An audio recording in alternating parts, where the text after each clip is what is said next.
that provoked this tweet, which said, Frank, you said you never found it tough to play against Cantona, so who would make it into your greatest Premier League strikers?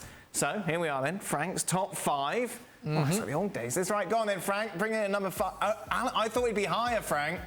Well, I do what I want first, you know, and it's not because he's English that they will have to be higher on the list. First, I have to say I did some homework, and I'm sorry, but Cantona is not for me like Zola or Bergkamp, a striker. He was a number 10. So okay, well, turn the page on Cantona. We're talking about Shearer. Arguably the greatest striker that ever played in the Premier League, in at number 5. Yeah, but you will see the rest of the list before judging my list. You know, I think Harry Kane scored more than half of the game that he played.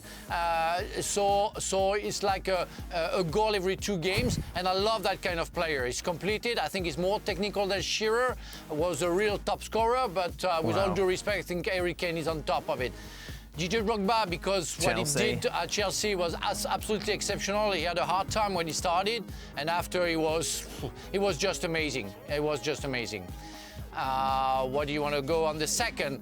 Jan Rush is, when I started to watch the Premier League, I think top scorer, a gentleman, typically the guy that you want to avoid when you're a central defender, because he had all the tricks, and simply a legend, simply a legend.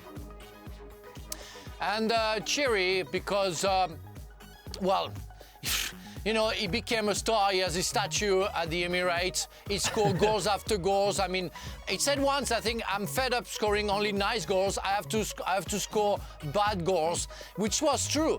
Every game he was scoring something special, and we call it, when you have a curve from the left to the right, we call it the Thierry Henry's goals. It's how you become a legend, and I think we can consider him as a legend. Wasn't Shearer and Kane's stats way better than Didier Drogba's?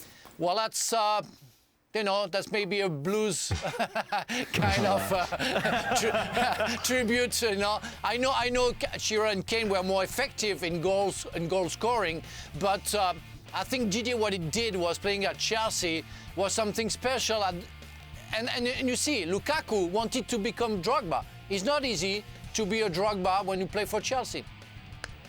Ian Rush, I think, is a little caveat there, surely, Frank, because most of his goals came in the old First Division, didn't it? Yes, I know. He didn't score lots of goals at Liverpool when he was playing, comparing to the others. But I think it's just a model, a role model for the rest of the others, and it's why I like him. And I know him as a person. I talk to him a lot. I think he represents what I first saw when I was watching English Premier League, and Jan Rush, it was simply an example for all strikers, I think.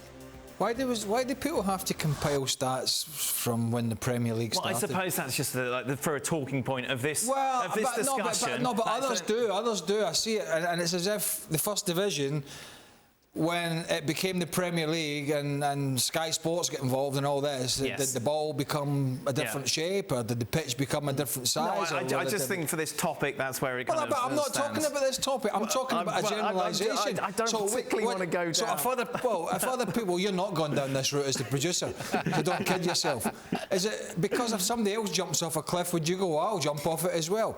I mean, football was football at top level before the Premier League announced itself as the Premier League. Yes. I mean, to suggest, and we're not doing, for other people to suggest the goals from people are not in the same category before that is just nonsense. Carry on. Do you remember? Can you accept the fact that Nader made a comment about you giving a stupid question, and Craig saying that you made a stupid comment, and you should love me because yet I didn't criticize you for your comeback. No, that's fair enough. Feel free to criticise. It's going to be a long summer, Frank. That's all we need to know. Just for this segment, we're just talking about Premier League players. Naden, Shearer behind Kane? Yeah, no. So my top 5 would have been in 5. I would have put Harry Kane. Then at 4, I'd put Thierry Henry. At 3, I'd put Aguero.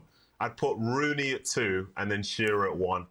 Because at the end of the day, you know, they scored a ton of goals, and for most of those guys, like, they've got a ton of assists as well. And interestingly, the reason I put Kane at 5 is because he's the only one who hasn't got a Premier League title.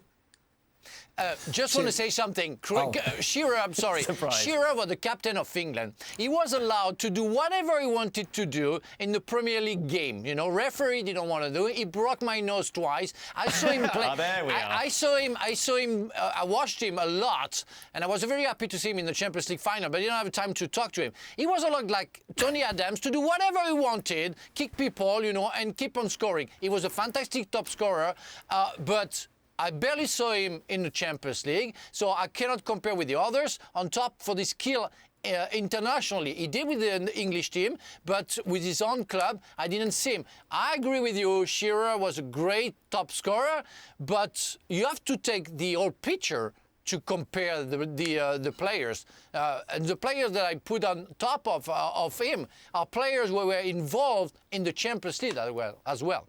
Well, Wayne Rooney. Yeah, that's I need to see Wayne Rooney. yeah. Oh, Sergio Aguero, he might have been involved. Wayne Rooney, Frank. Yeah, well, Rooney, I'm sorry I couldn't put it. I only 5 seats, but he's a fantastic player. I could have put him. You know why I put Alan Shearer? Because I knew you would be upset if I didn't put him.